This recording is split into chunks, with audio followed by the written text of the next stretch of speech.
নমস্কার বন্ধুরা, আমি পূজা ডিপি ফ্যামিলি নতুন একটি ব্লগে আপনাদের সবাইকে জানাই অনেক স্বাগত। তো এই যে এখানে সেম সকালবেলা বোন উঠে পুজো দিচ্ছিল।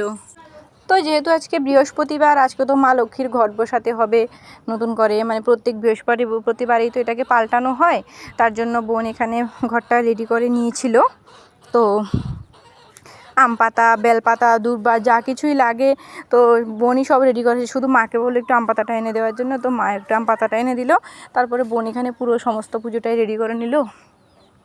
তার মধ্যে ও সবসময় পুজো দেওয়ার সময় আমি গিয়ে একটু শ্যুট করে নিই, তার জন্য সকালবেলা চলে গেলাম, তো রেডি করে নিল।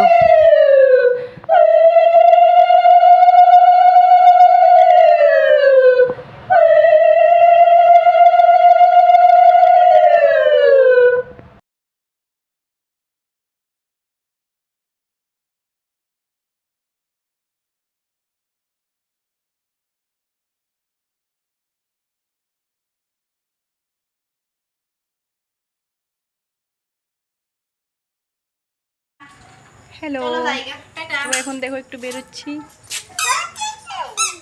আমি, বোন আর মাম্মা। তো এই যে দেখো এখন আমি, বোন আর মাম্মা মিলে বেরোবো, তিনজন যাবো হচ্ছে একটু একটা দোকানে।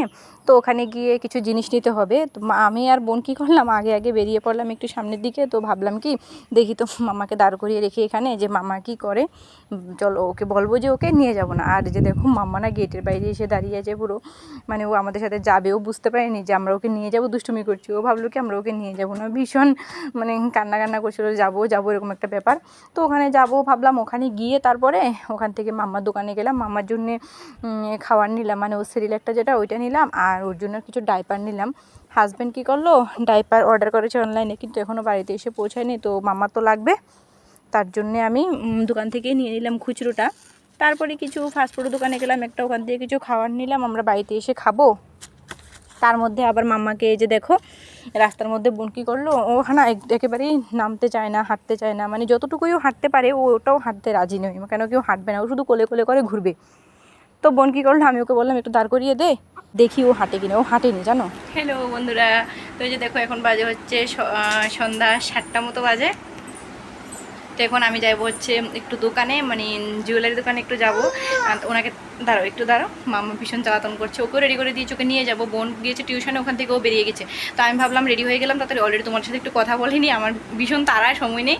বোন বেরিয়ে রাস্তার মধ্যে দাঁড়িয়ে আছে, আর আমি প্রচণ্ড গরম, তার জন্য আমি একটু স্নানও করে নিলাম। এই যে দেখো এখনও জল পড়ছে। তো পাশে, বেশি দূরে না, একটা গাড়ি করে যাবো, তাড়াতাড়ি আবার চলে আসবো। তো এসে তোমাদেরকে দেখাবো কেন গিয়েছি, কী আনতে গিয়েছি, কী বৃত্তান্ত, এসে তোমাদেরকে দেখাবো। চলো দেখতে থাকো, টাটা বাই। হ্যালো বন্ধুরা, তো যে দেখো এখন বাজে হচ্ছে বিকেল 4টা। আমি আসলাম এখন তোমাদের সামনে যা কিনেছিলাম খার্চি মেলাতে যাওয়ার পর, ওইগুলো তোমাদের সাথে শেয়ার করার জন্য। তো তোমাদের ওই ব্লগে তো আমি দেখাতে পারিনি, ঘোরাঘুরি করলাম, ওইগুলো তোমাদেরকে দেখালাম। ওটা নিয়ে তখন ব্যস্ত ছিলাম। আর কী জিনিস নিয়েছি ওগুলো তোমাদেরকে দেখাইনি। আমি তেমন বেশি কিছু জিনিস নিইনি, যেহেতু মাম্মা গেলো, মাম্মার জন্য কিছু জিনিস নিলাম টুকিটাকি, আর তেমন কোনো জিনিস নিইনি যেগুলো তোমাদের সাথে শেয়ার করব। তো যা নিলাম তাই তোমাদেরকে দেখিয়ে দিচ্ছি। আমি তো বললাম তোমাদেরকে ওই দিন যে নেক্সট ব্লগে দেখাবো। তো এই যে দেখো ফার্স্টে তোমাদেরকে দেখাচ্ছি, মাম্মার জন্য একটা ঘড়ি নিয়েছি। ও তখন ওই দিন যে পার্কে গেলাম বোনের স্টুডেন্টের সাথে, ওকে নিয়ে গেলাম, তখন ওর ঘড়িটা দেখে ভীষণ হাতে লাগানোর জন্য মানে বায়না করছিল। তারপরে এই যে দেখো মাম্মার জন্য এই ঘড়িটা নিলাম, ভীষণ খুশি হয়েছে এটা দেখে। তারপরে আর কি নিলাম দেখো, এই মাম্মার জন্য এই গ্লাসটা নিলাম, এটা পেয়ে ও ভীষণ হ্যাপি। এই যে দেখো, যেহেতু পড়তে চায় না ও, তারপরে নিলাম। একটু পরে, এটা নিয়ে বেশিরভাগ ও খেলা করে, কিন্তু পরে না বেশি একটা। তো এই দুটো জিনিস নিলাম। আর তারপরে যে দেখো একটা বাবলস নিলাম। বাবলসটা মাম্মা ভীষণ পছন্দ করে। বোন আর আমি যখন একটু ঘুরতে গিয়েছিলাম তখন ওর জন্য একটা এনেছিলাম। তো ওকে যখন এরকম করে দিই, তোমরা নিশ্চয়ই সবাই জানো। তারপর আমি একটু দেখিয়ে দিলাম, বোন এটা এনেছিল বলে মাম্মা ভীষণ খুশি হয়েছিল। তো ওই দিন মা একটা নিয়ে দিল মাম্মাকে এটা। তো এটা এই যে দেখো মোটামুটি একটু শেষ হয়েছে, বেশি শেষ হয়নি। তো ভীষণ খুশি হয়েছে এটা পেয়ে। তারপরে দেখো একটা কি নিলাম, হ্যাঁ একটা বল নিলাম মামার জন্য। এটা যখন মানে কী বলতে যে না, কাটা বলটার হাতে বেশিটা লাগে না, সফট এরকম। এটাকে নাড়া দিলে না এটার মধ্যে লাইটটা জ্বলে। এই যে দেখো, যে লাইটটা জ্বলছে, এটা প্রেস করলে এরকম একটা বাঁশির মতো বাজে, এরকম একটা ব্যাপার। তো এটা পেয়েও মামা ভীষণ খুশি হয়েছে। যখন নিলাম না তখন তো রাত ছিল, তখন এটা লাইটটা জ্বলছিল, তো মামা এটা দেখেও খুশি হয়েছে। এগুলোর বেশিরভাগ জিনিস মামার জন্য নিলাম, আমাদের জন্য তেমন কিছু নিইনি। তারপরে এই যে দেখো মামার জন্য এইটা নিলাম। এটা একটা পাখি, হাওয়া ভরা এটার মধ্যে। তো এটা তো মানে গ্যাসের তো তার জন্য ছেড়ে দিলে না এটা আকাশে উড়ে যায় একেবারে। তার জন্যে দেখি কী করে রাখবো, মাম্মার হাতের সাথে বেঁধে দিই, না হলে হাতে যে চুড়িগুলো পরানো ওটার সাথে বেঁধে দিই। তো ওই দিন মাম্মা হাত থেকে চুড়িগুলো খুলে ফেলেছিল, তো একটাতে বসানো ছিল, তো একটা যখন লাগানো ছিল তখন এটা উড়ে চলে যাচ্ছিলো। তারপর আরেকটা বেঁধে দিলাম। এই যে দেখো এখন দুটো বাঁধার পরে না, এই যে দুটো চুড়ি বাঁধার পরে এখন এটা যেতে পারে না, এটা এরকম করে ঝুলতেই থাকে। এই যে দেখো, তো এটা পেয়েও মাম্মা ভীষণ খুশি হয়েছে, এটা নিয়ে সারাক্ষণ খেলা করেও। আর আরও একটা নিয়ে দিয়েছিল হাজব্যান্ডকে, ওইটা ছিল একটা বেলুনের মতো, এটা পাখির মতো, এটা পাখির মতো হাওয়া ভরা। ওইটা ছিল পুরোটাই বেলুন, রেড কালারের ছিল বেলুনটা, উপরটা পুরো মোড়ানো ছিল পুরোটাই প্যাকেট দিয়ে। তো ওটা যখন আসছিলাম গাড়ি করে তখনই ফাটিয়ে ফেলেছে, এরকম একটা ব্যাপার। তো আর বেশি কিছু নেওয়া হয়নি। তো বোন তো বাড়িতে ছিল, বোন যায়নি, ও স্টুডেন্টের এক্সাম ছিল তার জন্য ও যায়নি।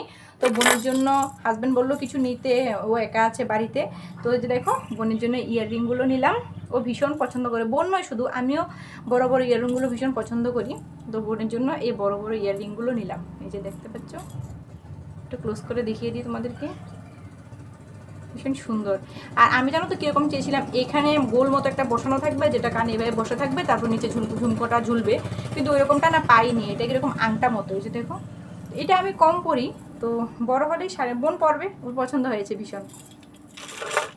তারপরে দেখো বোনের জন্য আরেকটা নিলাম, লক্ষ্মীর ভাণ্ডার নিলাম একটা। বোন মানে এটা কি কিউট দেখো, এটা ভীষণ ছোট মতো একটা অ্যাপেলের ডিজাইন, এটা তো ভীষণই কিউট লাগলো এটা দেখে। তো আমি ভাবলাম বোন যখনই 2-4 টাকা হবে ওর হাতে তখন এটাতে ফেলবে। যে দেখো ফার্স্টও মামাকে দিয়েই ফেললো, আর দেখেছো এটাতে পয়সা আছে কিছু, তো বোন এখানে রাখলো।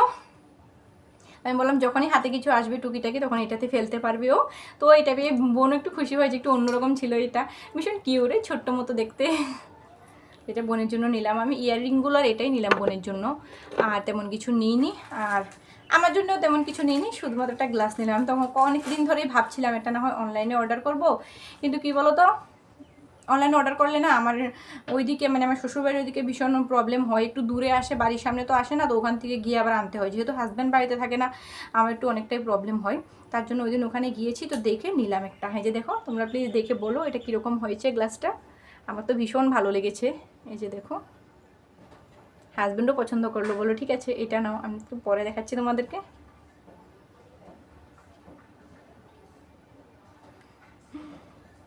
তো এইটা নিলাম, আমার ভালো লেগেছে, হাজব্যান্ডেরও ভালো লেগেছে, তার জন্যই নিলাম। তো তোমরা প্লিজ দেখে বলো যে গ্লাসটা কীরকম হয়েছে, আমার ভীষণ ভালো লেগেছে। এই যে দেখো, খুব প্রিটি। একটু সন্ধ্যের দিকে আসছি, একটা জায়গায় যাব, পরে তোমাদেরকে বলবো। তো তোমাদেরকে তখন এসে তো আর বলা হয়নি, তার জন্য তোমাদেরকে এখনই বলবো। আসলে কি হয়েছে বলো তো, একটু দোকানে গিয়েছিলাম জুয়েলারি, ওই জন্য মামার জন্য পায়ের মলগুলো এনেছিলাম, ওখানেই গিয়েছিলাম একটু জুয়েলারি দোকানে। তো ওখানে গিয়ে মানে একটা জিনিস আনার ছিল, তো ওটা এনেছি, ভাবলাম এনেই তোমাদেরকে দেখাবো, দাঁড়াও দেখাচ্ছি তোমাদেরকে। এই যে দেখো, এইটা এনেছি, তো এটাতে কি আছে তোমাদেরকে দেখাচ্ছি আমি।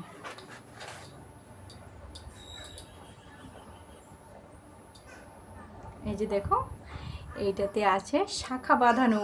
এটা আমার না, এটা শাশুড়ি মায়ের। আসলে কি হয়েছে বলো তো, মানে আমার বিয়ের আগে না শাশুড়ি মায়ের একজোড়া ছিল এরকম শাখা, মানে সোনা দিয়ে শাখা বাঁধানো। তারপরে কি হয়েছে বলো তো, জানি না কেন, শাখাটা ভালো ছিল, তো এই যে পাতটা যেটা হয় না ওটা উঠে গিয়েছিল।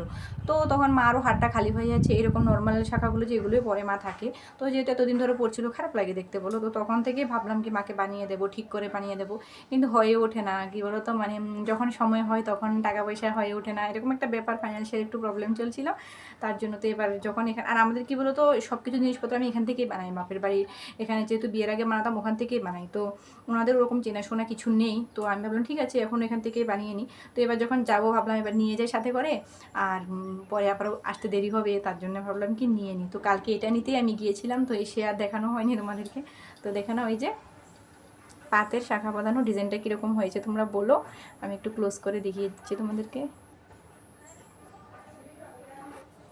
যে দেখো,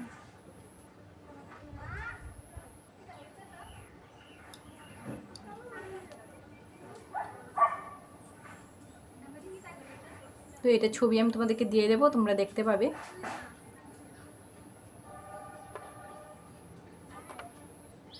তো তো গিয়ে দেখি মাপটা ছোটো ছোটো শাখা, এই যে দেখো আমার হাতটাও ভীষণ ছোট, আর একটু ভালো থেকে একটু মজবুত থেকে নিয়েছি। তো চলো গিয়ে যখন বাড়িতে যাব তারপরে মাকে মানে দেবো, তো খুশি হবে দেখে, তোমাদের সাথে শেয়ার করব আমি যখন দেবো তখন। মা জানে না জিনিসটাতে নিলাম না, জানে না, ভাবলো কি আরও পরে মনে হয় দেবো। আর কি বলো, তোমাদের সাথে শেয়ার করার ছিল, আমার করা হয়ে ওঠেনি। মানে আমার শ্বশুরমশাই তো ভীষণ অসুস্থ, উনি হার্টের পেশেন্ট, তো ওনাকে নিয়ে হাজব্যান্ড যাবে হচ্ছে বাইরে বাইরে মানে ডাক্তার বুকিং করা হয়ে গেছে, বেঙ্গালুরুতে যাবে ওনাকে দেখাতে। তো যখন যাবে তখন তো তোমাদের সাথে শেয়ার করব। তো তার জন্যে মা বাবলুকে এখন নেবো না, এখন তো ডাক্তার দেখাবে, অনেক টাকা পয়সার দরকার, পরে নেবো। তো কিন্তু উনি জানেন না আমরা যেটা রেডি করে নিয়েছি, তো নিয়ে যখন দেবো তখন দেখবো এক্সপ্রেশনটা কীরকম হয়। তো ঠিক আছে, চলো তোমাদেরকে আমি ফটো দিয়ে দেবো, তোমরা দেখে নিও। তো চলো সব তো তোমাদেরকে দেখিয়ে দিলাম। সবার তোমাদের জিনিসগুলো কীরকম লেগেছে প্লিজ আমাকে কমেন্ট করে জানিও। আর ভালো, আজকের মতো ব্লগটা আমি এখানেই শেষ করছি। ভালো লাগলে লাইক কমেন্ট শেয়ার করে সাবস্ক্রাইব করে পাশে থেকো। চলো টাটা।